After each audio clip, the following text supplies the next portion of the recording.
কেন টমেটোকে বলা হয় প্রাকৃতিক স্বাস্থ্য ঢাল? টমেটোর লাইকোপেন হৃদরোগের ঝুঁকি কমাতে সাহায্য করে এবং রক্তচাপ নিয়ন্ত্রণে রাখে। ভিটামিন এ চোখের দৃষ্টি ভালো রাখতে সাহায্য করে এবং রাতকানা কমাতে সহায়ক। অ্যান্টিঅক্সিডেন্ট ও ভিটামিন সি ত্বককে উজ্জ্বল রাখতে, রোদে পোড়া কমাতে এবং বয়সের ছাপ ধীর করতে সাহায্য করে।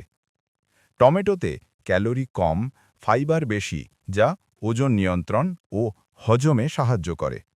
লাইকোপেন প্রস্টেট, ফুসফুস ও পেটের ক্যান্সারের ঝুঁকি কমাতে ভূমিকা রাখে বলে অনেক গবেষণায় দেখা গেছে।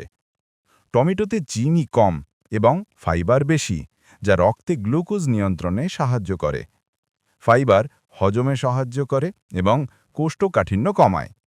ভিটামিন সি শরীরের রোগ প্রতিরোধ ক্ষমতা বাড়ায়